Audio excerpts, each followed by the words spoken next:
Olá, seja muito bem-vinda, seja muito bem-vindo aqui a mais um momento de estudos. E hoje vamos fazer um simulado com questões específicas a respeito da educação infantil. Questões que caem nas provas, né, de várias bancas, abordando variados assuntos, mas para especificamente questões para concurso de educação infantil. Bora lá fazer a questão? Nossa primeira questão, olha, de 2022, da Banca FEPESE, Prefeitura de Biguaçu, Santa Catarina, para auxiliar de ensino. São considerados critérios para um atendimento em creche que respeite os direitos fundamentais das crianças. Bom, então aqui a gente está falando de creche, nós estamos falando de crianças bem pequenas, né? Crianças de 0 a 3 anos, certo? Porque crianças de 4 e 5 anos a gente está falando de pré-escola. Então aqui a gente está falando de crianças bem pequenas, bebês e crianças bem pequenas. Belezinha? E quais são os direitos fundamentais dessa faixa etária, né? De crianças de 0 a 3 anos. Vamos lá. 1. Direito à brincadeira. 2. Direito à atenção individual. 3. Direito a um ambiente aconchegante, seguro e estimulante. 4. Direito a desenvolver sua identidade cultural, racial e cristã. E 5. Direito a expressar seus sentimentos.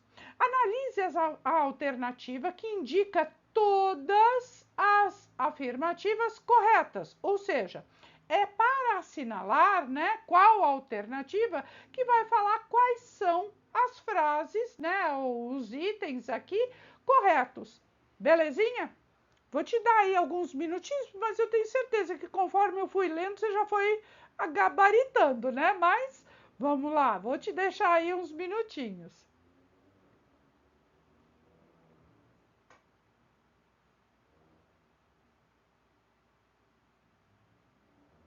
Vamos?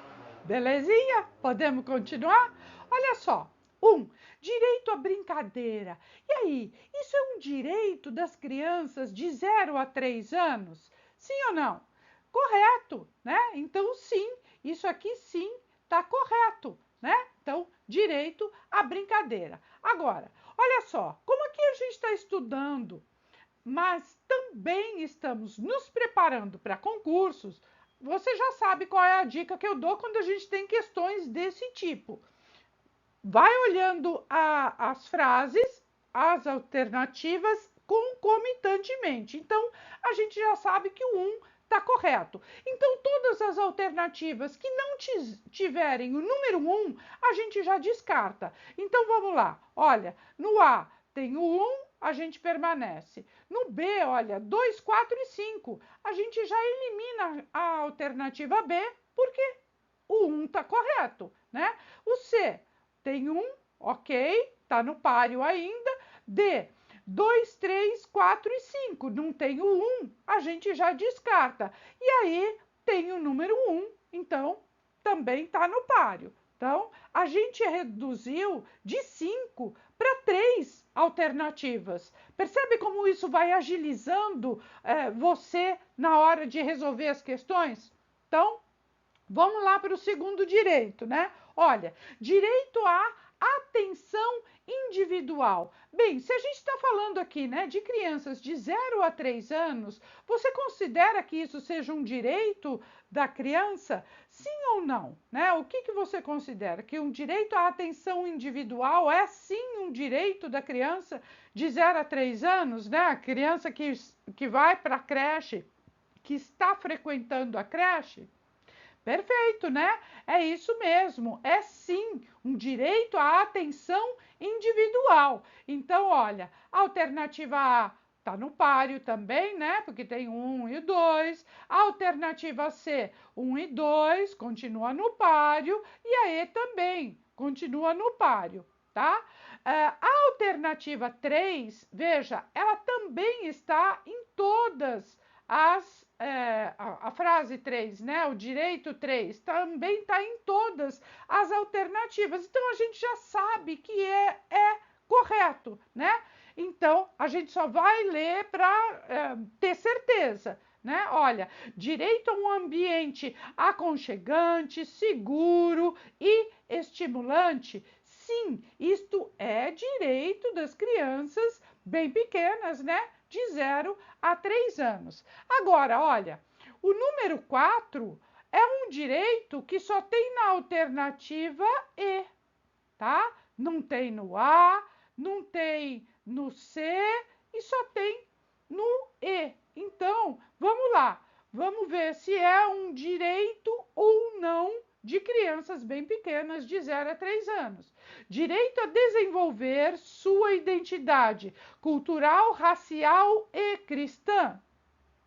Não, não, não é um direito à identidade cristã, porque nós temos uma condição de laicidade. Nós não temos que colocar como impositiva uma vertente religiosa.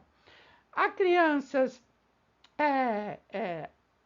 que são criadas num ambiente judaico, há crianças que são criadas num ambiente de candomblé, de espiritualidade, enfim, a identidade religiosa não pode imperar uma vertente, então não pode ser a versão cristã. Né? A gente tem aí uma capacidade de abarcar todas as religiões e acatar a todas elas e respeitar a todas elas, sem se esquecer, né, desculpa, de que a creche, especialmente se for uma creche pública, ela tem que ser laica. Portanto, não cabe aqui, né, esse direito de desenvolver uma identidade cristã. Portanto, a alternativa que consta o número 4, né, o direito número 4, a gente também já pode eliminar, porque não é. E aí a gente tem a A, né, como 1, 2 e 3 somente, e a C, 1, 2, 3 e 5. Então, vamos ver se o 5, né, se o quinto direito colocado aqui é um direito das crianças bem pequenas de 0 a 3 anos. E 5, direito a expressar seus sentimentos. Isso é um direito das crianças nas creches ou não? Perfeitamente, sim, é direito das crianças expressarem não só os sentimentos, né, mas as emoções, as sensações, portanto, sim, está correto. O que faz a alternativa C ser a adequada para a gente gabaritar. E eu tenho certeza que você fez isso aqui comigo, né? Gabaritou a alternativa C da primeira questão. Vamos lá fazer mais? Nossa segunda questão, olha lá, é de 2022, da banca CESP, Sebrasp, Prefeitura de Joinville, Santa Catarina, prova para auxiliar de educador. Para trabalhar hábitos saudáveis de higiene e alimentação, cinco professoras de uma escola de educação infantil planejam ações diferentes, conforme apresentadas a seguir. A professora Karina chamou cada criança individualmente e explicou sobre as boas práticas de higiene e alimentação, como lavar as mãos, escovar os dentes, comer frutas, etc. 2. Durante a rotina diária, a professora Maria explica sobre hábitos saudáveis de higiene e alimentação, né? Depois, cria situações para que as crianças possam vivenciá-las sob supervisão de um adulto. 3. A professora Helena falou com toda a turma sobre a importância dos hábitos de higiene e alimentação e entregou desenhos para colorir com crianças lavando a mão, comendo frutas e tomando banho, etc. 4. A professora Ana exibiu um vídeo com profissionais, dentista, médico, nutricionista, falando sobre higiene e alimentação saudável. E 5. A professora Paula orientou os pais sobre higiene e alimentação, porque ela sabe que esse tipo de aprendizagem é responsabilidade da família. Entre as situações apresentadas, a que exerce mais influência, mais influência para a construção de bons hábitos. Está querendo criar hábitos, tá? De higiene e alimentação junto às crianças é aquela apresentada pela professora Karina, Maria, Helena, Ana ou Paula. Tenho certeza que você já sabe qual é a professora, mas vou te deixar aí uns minutinhos para você refletir e repassar aí alguma alternativa que tenha passado rápido.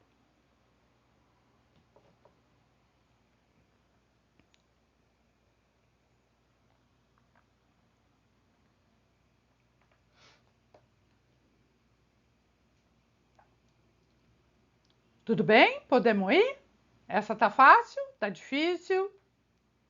Tem uma questão aí, tem uma alternativa aí que pode deixar uma pessoa desavisada cair aí numa possível dúvida, né? Porque traz uma questão do bom senso, traz uma questão que não é absurda, mas para dentro de uma escola de educação infantil, isso não é aceitável. Mas, vamos lá. A professora Karina, ela chamou cada criança individualmente. Veja, ela chamou individualmente e explicou sobre as boas práticas de higiene e alimentação, como lavar as mãos, escovar os dentes e comer frutas. Vocês acham que isso é uma atitude que uma professora da educação infantil seja mais pertinente chamar individualmente as crianças? Imagina que essa professora Karina tem aí 20 alunos, né? 20 estudantes na turminha dela. Quanto tempo ela vai gastar trabalhando essas questões criança por criança, individualmente? Não cabe, né? Então, individualmente, a gente já sabe que não vai rolar, né? Então, não é a professora Karina, a gente já elimina a alternativa A, tá? Vamos lá. 2. Durante a rotina diária, a professora Maria explica sobre hábitos saudáveis de higiene e alimentação. Depois cria situações para que as crianças possam vivenciá-las sob a supervisão de um adulto. Quer dizer, que situações? Né? Uma situação de lavar as mãos, por exemplo, uma situação de alimentação, né? De ingerir alimentos ali, pode ser no lanche ou mesmo no almoço, enfim, no café. Então, ela vai trabalhar essas questões com todas as crianças e depois ela vai criar situações para que as crianças vivenciem cada uma dessas situações que ela explanou, que ela falou. E aí, vocês acham que a Maria teve uma atitude adequada, né? Teve uma atitude correta perante a educação infantil? Sim ou não? Isso mesmo. A Maria tá correta, né? A Maria tá correta, porque foi, olha, durante a rotina diária. Ela não fez alarde disso, foi naturalmente. Então, durante os eventos que, conforme forem aparecendo, ela foi trabalhando essas questões, esses conceitos e depois aplicando na prática. E vejam que, olha, o que a questão pede? Olha, entre as situações apresentadas, a que exerce mais influência é aquela que vai influenciar mais, né, para a construção de bons hábitos, ou seja, está pretendendo aí consolidar bons hábitos nas crianças. E sim, né, quando as crianças estão vivenciando esses hábitos, né, preferencialmente sob a supervisão de um adulto, sim, isso vai ser mais consolidado. Então, a Maria, ao que tudo indica, é a professora que teve uma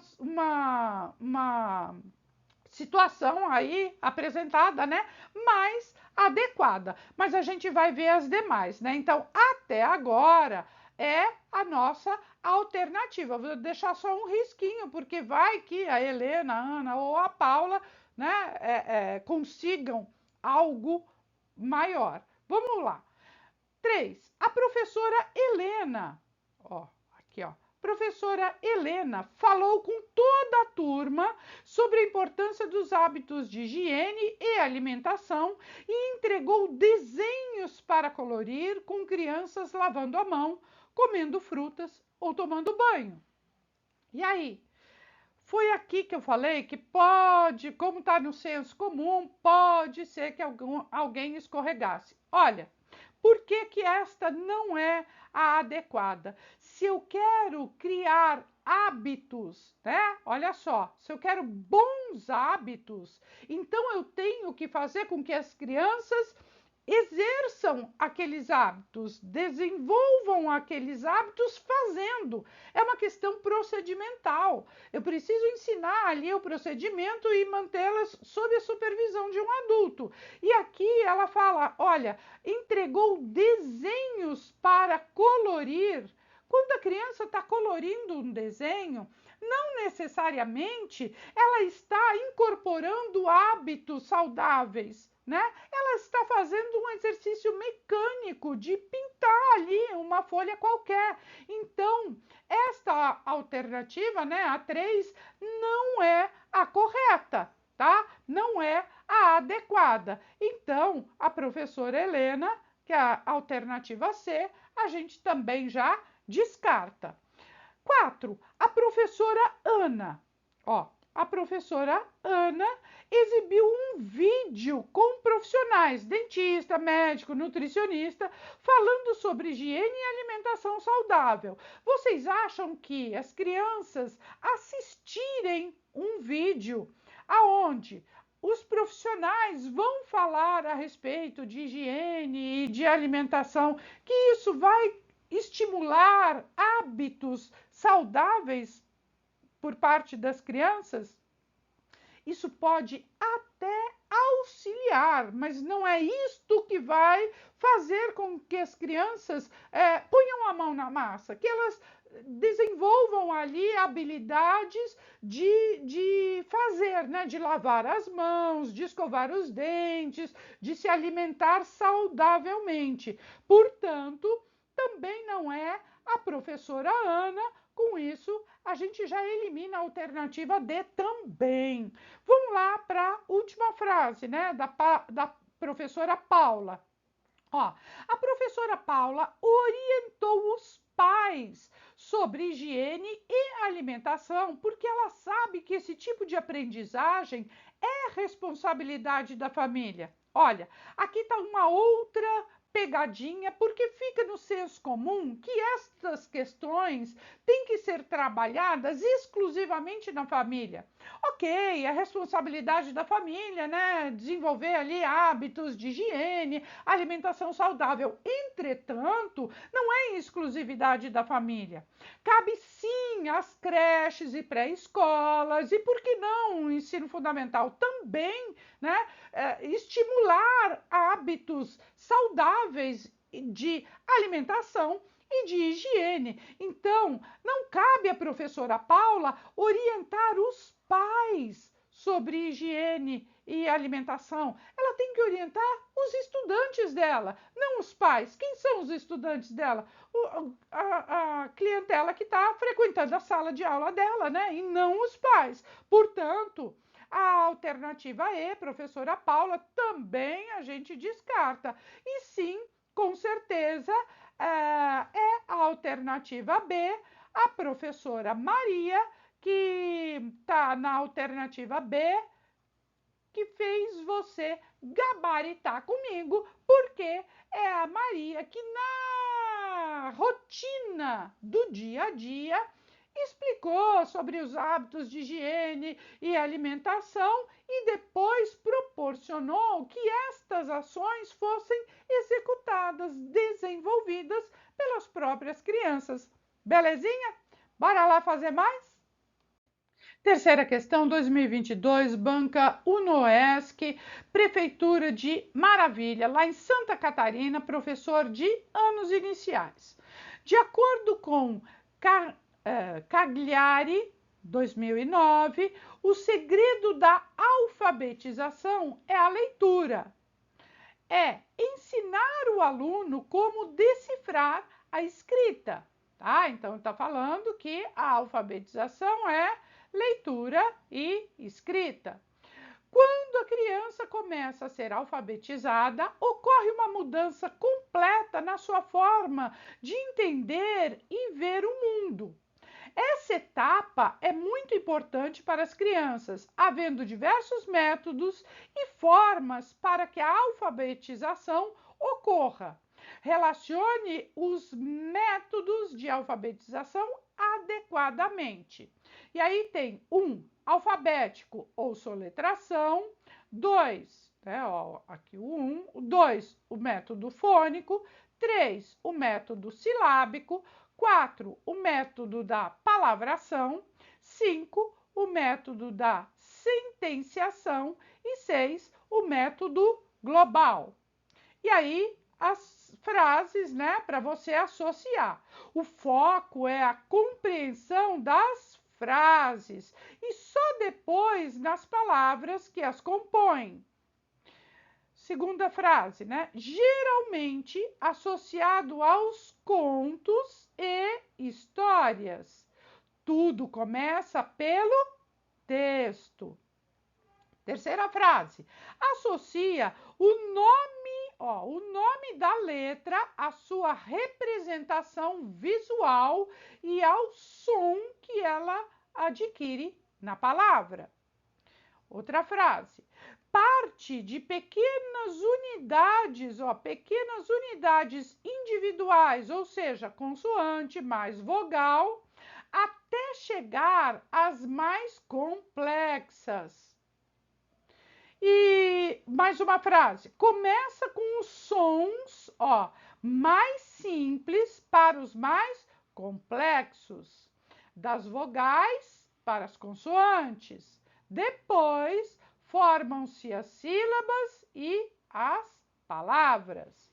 E a última frase, geralmente são usados cartões para a fixação, com palavras de um lado e figuras de outro.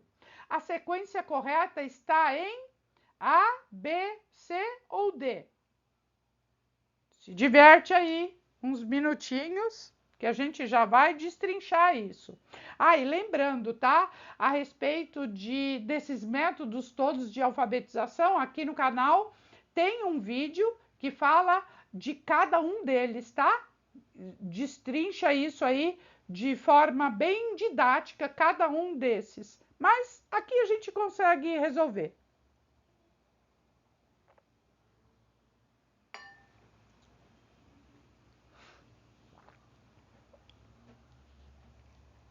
E aí, conforme a gente foi lendo, você já foi colocando aí o número certinho? É? Bom, olha só. Lembra que eu falei para vocês que esse tipo de questão, a gente tem que olhar concomitantemente, né, as alternativas e as possibilidades, porque isso ajuda, isso facilita bastante, né? Então, vamos lá. Olha só. Aqui está falando, no A começa com 4, no B começa com 5, C com 5 e D com 5. Então, ao que tudo indica, deve ser o número 5 logo aqui no começo. Vamos ver se é o 5 ou se é o 4, né? Se é palavração ou se é sentenciação logo aqui no primeiro.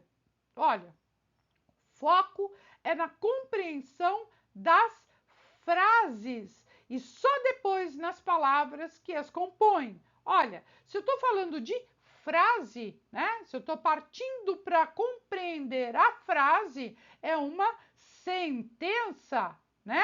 E não uma palavração. Então, o método de alfabetização aqui é o que está indicado no número 5, né?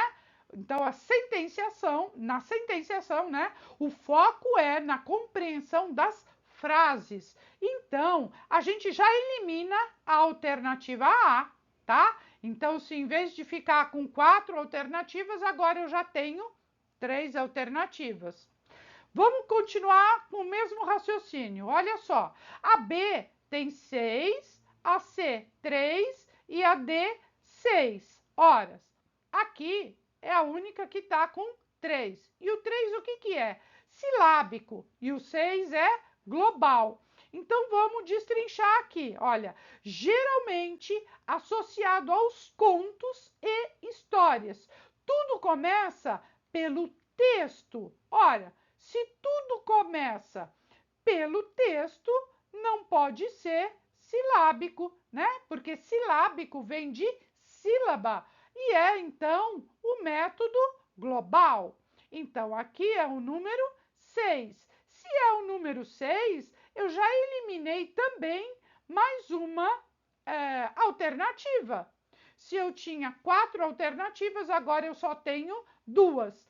E olha só, as duas últimas são iguais, o que significa que eu aqui já matei a minha alternativa correta. Então, eu não preciso ler todas ou fazer todas para poder partir para a próxima questão. A hora que você estiver lá na prova, isso faz muita diferença. Você fala, ah, professora, mas são segundos. Não importa, são segundos que você vai poder se dedicar a uma situação mais complexa, a uma questão mais complexa, que você vai poder revisar o seu texto, que você vai ter mais tempo para passar o gabarito. E isso, na hora da prova, faz diferença, tá? Então, vamos lá.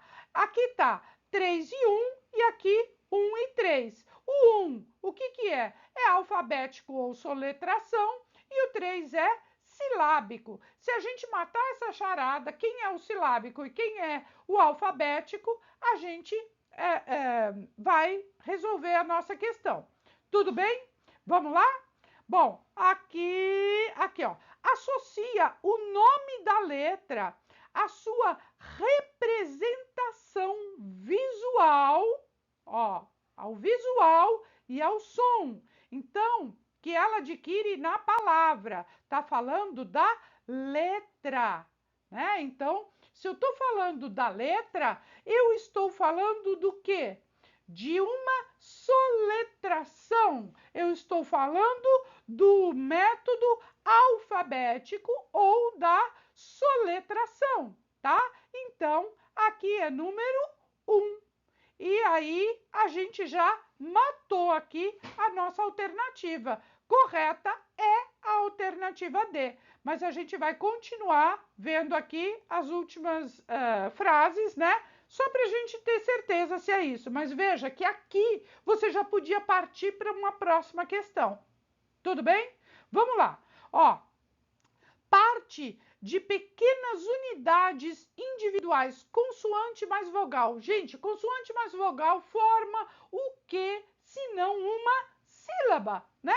Então, se eu estou falando de consoante mais vogal, eu estou falando de sílaba. Se eu estou falando de sílaba, né? Olha, consoante mais vogal, até chegar às mais complexas, né? Eu vou partir de pequenas unidades individuais, sílabas mais simples para sílabas mais complexas. Eu estou falando do método silábico, portanto, aqui é número 3. Ó, 3, ok. E aqui é 2 e 4. Vamos ver. O 2, o que é? Fônico. Fônico para, olha, começa com sons mais simples para os mais complexos. Gente, som é fonema, certo? Então, o método fônico é de fonema, tá? Som é fonema.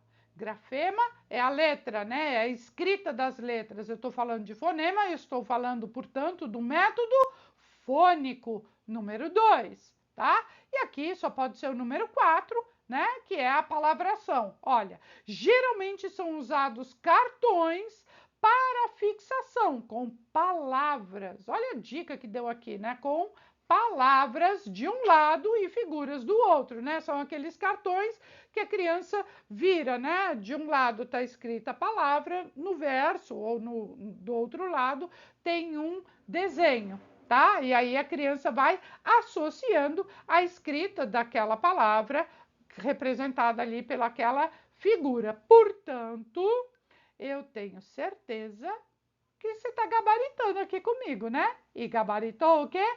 A alternativa D de tá dando tudo certo. Bora lá resolver mais. Vamos lá? Questão 4, 2022, CESP-CEBRASP, Prefeitura de Joinville, lá no interior de Santa Catarina, professor de educação infantil. Interior não, litoral, né? Joinville está no litoral. Vamos lá. Considerando os parâmetros nacionais de qualidade da educação infantil, assinale a opção correta. 1. Valorização profissional do professor no que diz respeito à carreira, jornada e salário. 2. Todos desempenhando bem os seus papéis, direção e coordenação da instituição, planejando as atividades pedagógicas e os professores executando as mesmas. 3. Progressão na carreira baseada na titulação e na avaliação de desempenho. 4. Jornada de trabalho que estabeleça 2/3 para atividades de docência e 1/3 para aquelas de apoio à docência, excetuando-se, né, tirando os períodos reservados a estudos e planejamentos. E aí? Pense aí na alternativa correta, não se esquecendo de fazer aquela associação, né? Você vai eliminando aqui as alternativas de acordo com o que você for identificando aqui como certo ou errado. Belezinha? Vai aí, vou te dar uns segundinhos, você pensa. Se você achar que o tempo foi pouco, pausa o vídeo, resolve a questão e depois você libera aí para ver a correção, tá?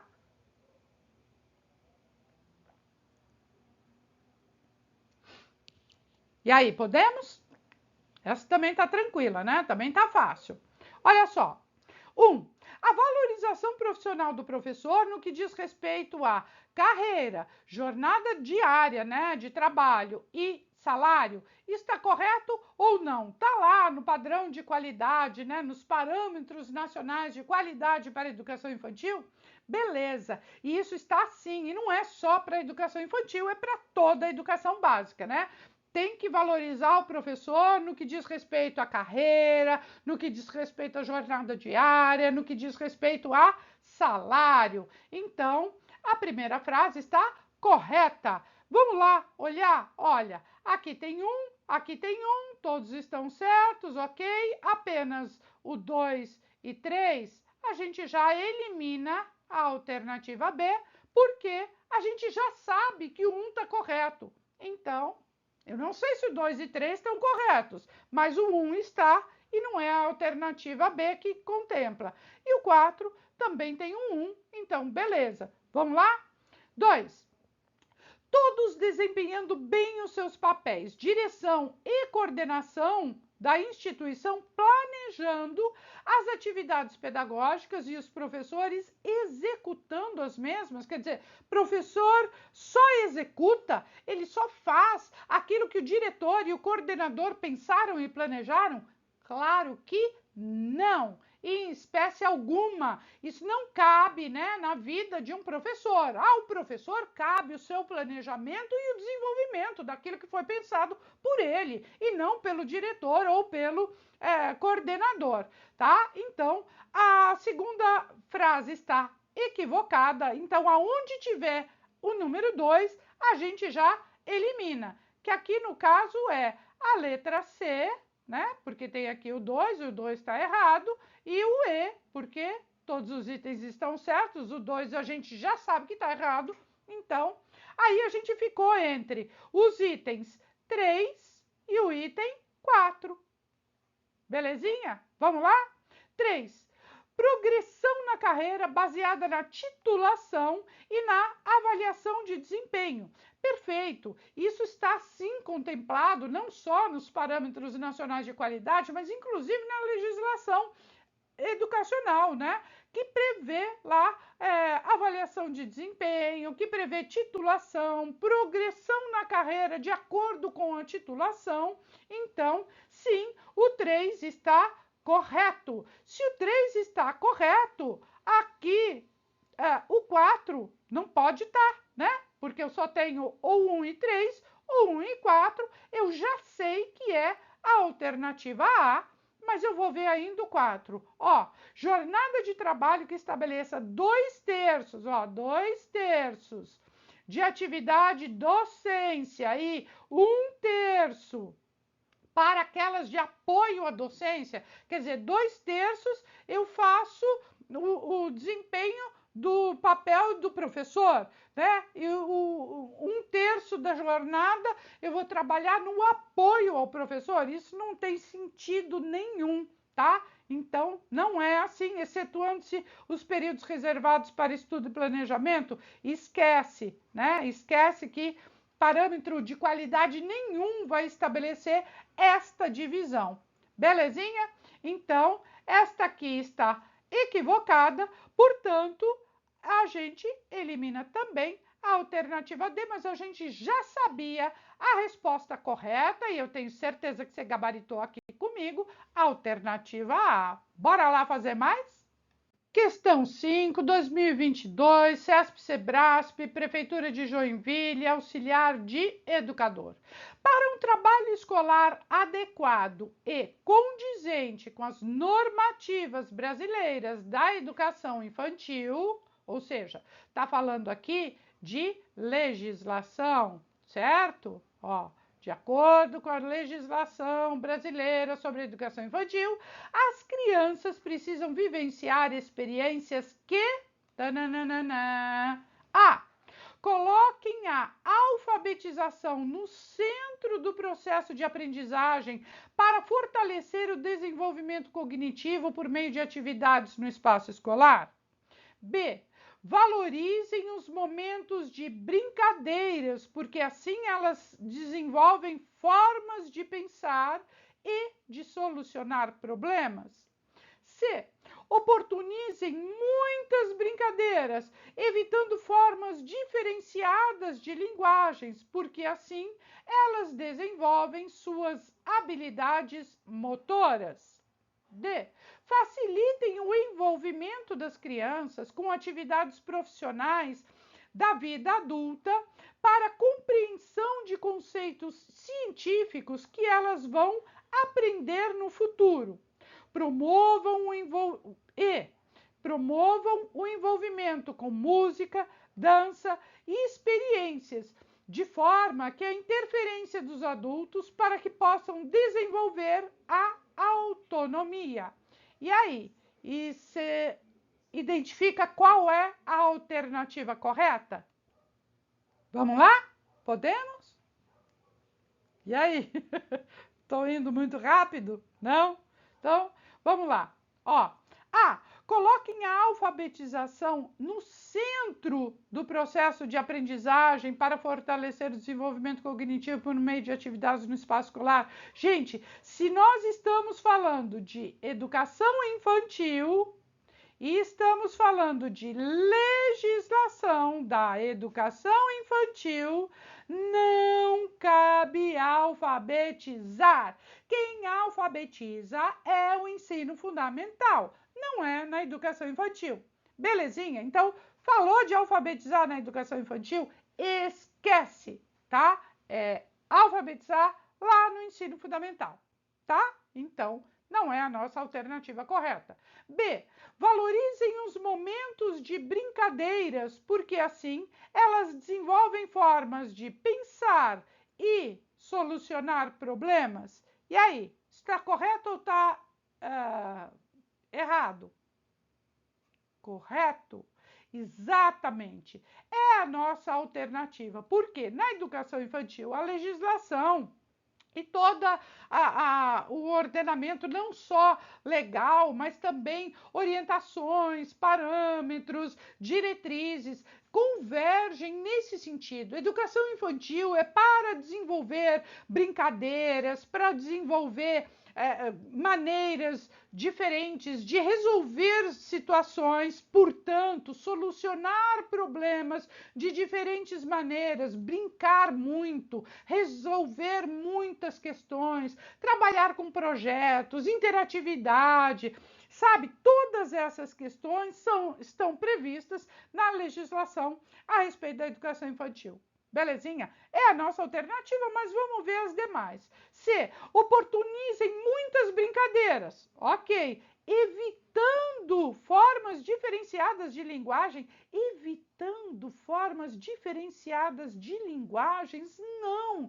Favorecendo formas diferenciadas de linguagem, né? Então, propiciar aí momentos e expressões. Expressão corporal, porque linguagem não é só a fala, né? Eu tenho uma linguagem corporal, eu tenho uma linguagem artística, eu tenho uma linguagem, enfim, tem várias linguagens que devem ser desenvolvidas na educação infantil, né? E não é isso que vai favorecer habilidades motoras, né? Se eu evitar diferentes formas de linguagem, justo pelo contrário, se eu fortalecer várias formas de linguagem, inclusive a corporal, eu vou estar ali favorecendo habilidades motoras, beleza? Então não é a nossa alternativa. D. Facilitem o envolvimento das crianças com atividades profissionais da vida adulta, né? Para elas compreenderem conceitos científicos que elas vão aprender lá no futuro. Gente, facilitem o envolvimento com atividades profissionais. Não, né? São crianças e crianças pequenas e crianças bem pequenas que estão na educação infantil. Então, não é mesmo a nossa alternativa. E promovam um envolvimento com música, dança, experiências, de forma que tem ali interferência dos adultos para que possam desenvolver a autonomia. Ah, me poupe, né? Então, sim, a nossa alternativa correta é a alternativa B. Tudo bem? Bora lá resolver mais uma questão? Opa, agora sim. Vamos lá? Nossa última questão 6, 2022, UNOESC, Prefeitura de Maravilha, lá em Santa Catarina, professor dos anos iniciais. Um dos desafios que se coloca aos professores é pensar a alfabetização numa perspectiva de letramento, tá?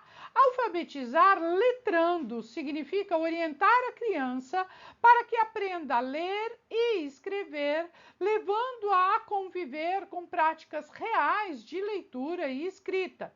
Soares, Magda Soares, nossa saudosa Magda Soares, né? Que deixou aí um legado para a gente a respeito de alfabetização e letramento. Sobre esse processo, indique abaixo V, né, para verdadeiro e F para falso. A articulação dos processos de alfabetização e letramento implica fundamentalmente uma concepção dialógica e interdiscursiva da linguagem. E aí, está correto ou equivocado? Segunda frase: letramento é o estado ou a condição que adquire um grupo social ou um indivíduo como consequência de ter se apropriado da escrita. E aí, certo ou errado? Terceira frase: a alfabetização é elemento essencial do letramento, apesar de serem processos diferentes. São inseparáveis na apropriação das diferentes linguagens e na inserção do indivíduo na cultura escrita. E última frase: os processos de alfabetização e letramento, embora sejam interdependentes, envolvendo habilidades e competências específicas, exigem formas de aprendizagem de procedimentos de ensino diferenciados. E aí, está correto ou está equivocado? Não se esquecendo que o ideal é você ir resolvendo aqui e aqui também, belezinha? Te dá aí uns minutinhos para você ir pensando e verificando se aquilo que você assinalou como verdadeiro ou falso realmente está procedente, tá?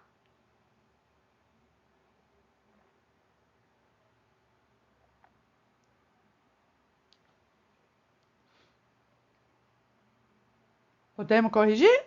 Vamos lá? Olha só. Olhando aqui, alternativas e as frases, vejam, todas começam com verdadeiro, tá? Todas começam com verdadeiro. Portanto, a primeira frase é o quê? Verdadeira. Eu não preciso nem ler a frase de novo para saber que isso aqui é uma verdade, tá? Mas nós estamos aqui corrigindo, então vamos lá. Ó, a articulação dos processos de alfabetização e letramento implica fundamentalmente numa concepção dialógica e interdiscursiva da linguagem. Sim, né? Exatamente isso que propõe essa olhar para esse momento de alfabetização letrando, né? Então, alfabetização e letramento é uma postura dialógica, né? É uma postura interdiscursiva da linguagem. Então, correto, isso tá perfeito, certo? Belezinha? Então, é verdadeiro, tá? Segunda frase: letramento é o estado ou a condição que adquire um grupo social ou um indivíduo como consequência de ter se apropriado da escrita. E aí, está correto ou não? Sim, isso está corretíssimo, né? Então, letramento é sim essa condição de ter se apropriado dos usos sociais da escrita, né? Então, ter se apropriado adequadamente ali do código escrito. Então, isso está correto, beleza? Vamos lá ver se a gente já elimina alguma alternativa?